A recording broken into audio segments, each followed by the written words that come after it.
Hello and welcome back to my channel. This is my first video in years, and this is my video response to Letisha Velasco's recreation of my makeup look on her YouTube channel, so make sure to check it out. I will put all the links of our socials in the description box below. Alright, so let's get started. I've already put on my contact lenses and my foundation. Now I'm putting on the concealer. I'm using the L'Oreal Infallible Concealer. I forgot the shade, and I will just put it on some spot areas, spot conceal and highlight areas. And there I am, just saying that I do not highlight on my jawline.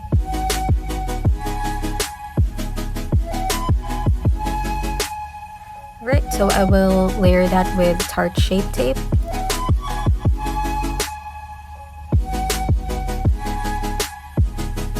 So I don't have a pattern for this.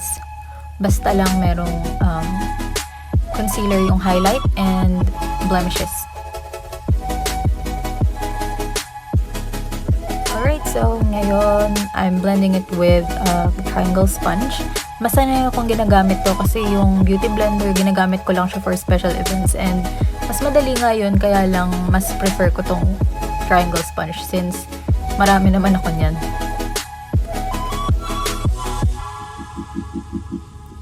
Okay, blend, just blend.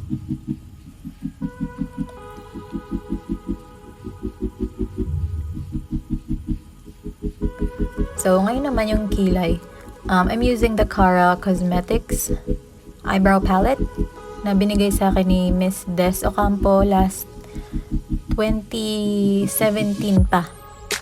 And nasa akin pa rin siya ngayon, and it's one of my favorite brow products because it has everything. So ginagamit ko yung cream. Then later on, I will set it with the brow powder na nasa palette.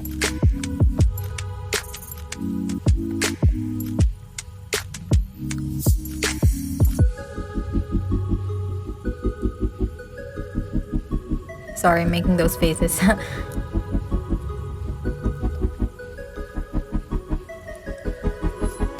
Okay, yung kabila namang eyebrow. Same thing. With a cream first.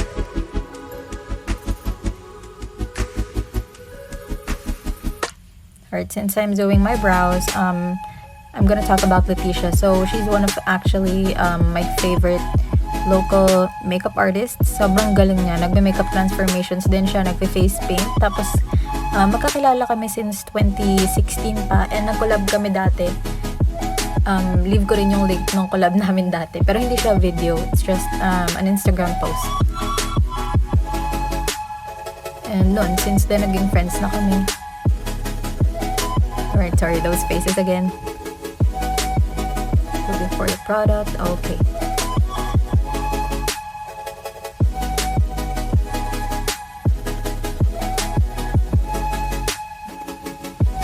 Now I'm setting it with the powder that came with the palette.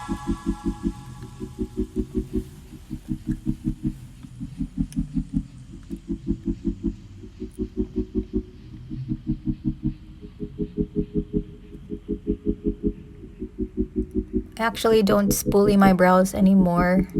Sa harapan, I just blend it with the angle brush itself. Okay, so now with your lightest concealer, I'm using the Shape Tape concealer mixed with the iMagic face paint, and yun actually yung ginagamit ko sa as eyeshadow base, and nag-work siya sa akin, foolproof. Hindi naman nag-crease yung eyeshadow ko doon, and yun yung secret ko kung bakit sharp yung cut crease ko lagi. So just place it on your eye, pero hindi ko masyado dinadamihan, and hanggang crease lang. Kasi unnecessary din naman hanggang pag nilagay hanggang eyelid, since ikakat din naman natin mamaya with this same concealer. So I'm just blending that with my index finger since may heat ang index finger natin and madali lang mag-blend.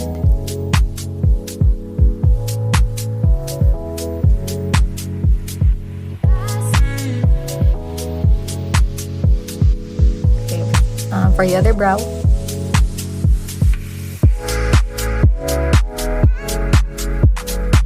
same thing. Start with the brow bone. And then work your way paloob or pagitna.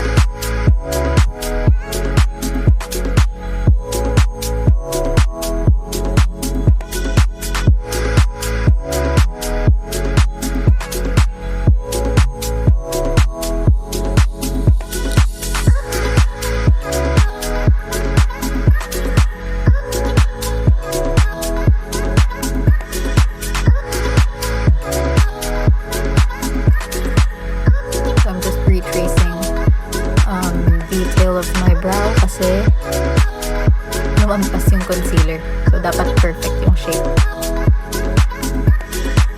Okay, so now I am baking my face. Alam kong hindi na masyadong uso yung baking. Pero ginagawa ko pa rin kasi oily yung face ko and kailangan hindi mahuli sa makeup for the whole day. Kahit hindi naman ako talaga lalabas. Kailangan ko lang talaga ng set. Ng talagang baked na face powder or loose powder.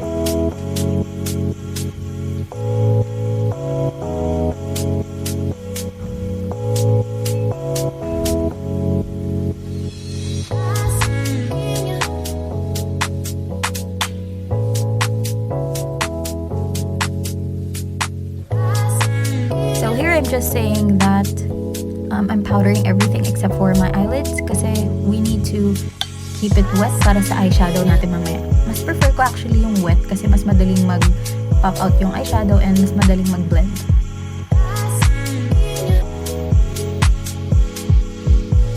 Okay, now I'm drawing the crease with the darkest eyeshadow. It's easier for me to put in the darkest eyeshadow first before the lightest, then transition, and then the darkest color kasi again, mas madali siyang mag-blend and mas madaling mag-pop out yung eyeshadow. And gamit ko rin ay flat brush para mas pack yung colors.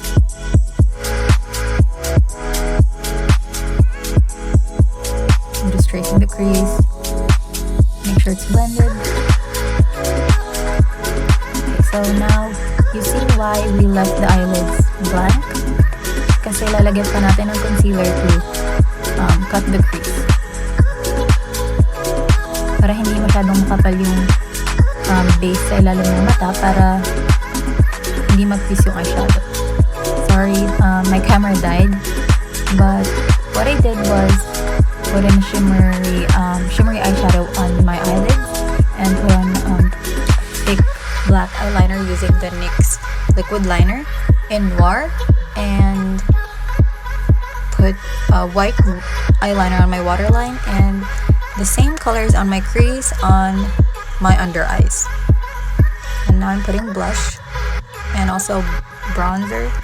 And yung blush, make sure that pati yung ilong nyo meron. Para cute. And ginagaya ko lang din yung look ni Letisha. Sorry, I'm making those faces again.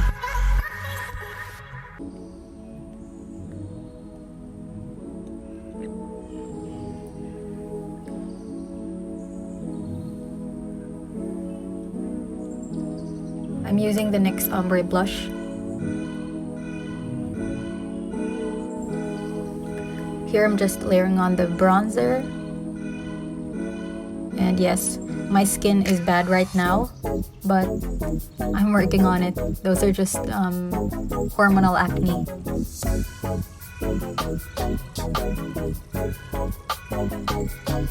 Sorry, I'm just looking for stuff.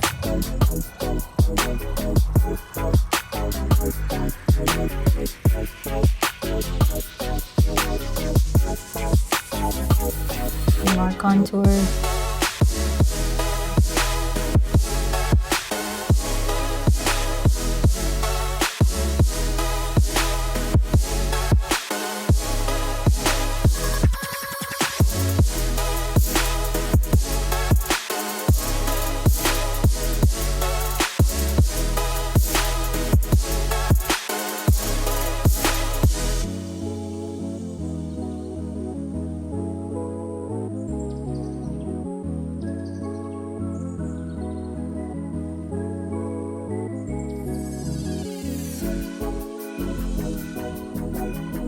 Okay, so now I'm contouring my nose. And sa totoong buhay, gamit ko lang talaga yung fingers ko sa pag-contour kasi mas madaling mag-blend yung contour shade. And mas napapanipis ko yung ilong ko with this technique. Kasi pag gamit ko yung brush, yun yung pag meron akong specific na ginagawang nose shape like for drag or makeup transformations. Pero pag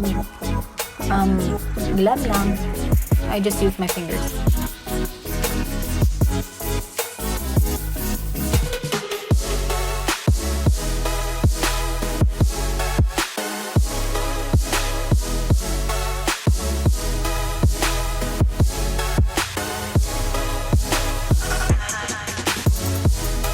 Then now I am highlighting my cheeks with the J-Cat highlighter mixed with MAC Soft and Gentle.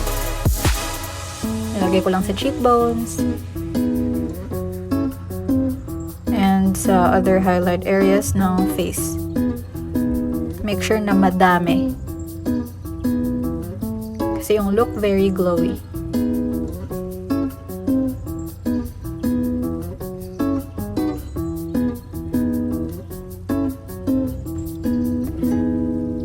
I'm just lining my lips with brown liquid lipstick from J-Cat.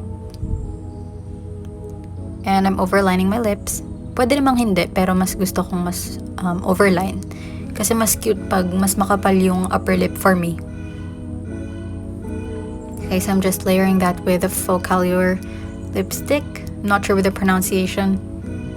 Pati yung Blythe lipstick, and I forgot the shade.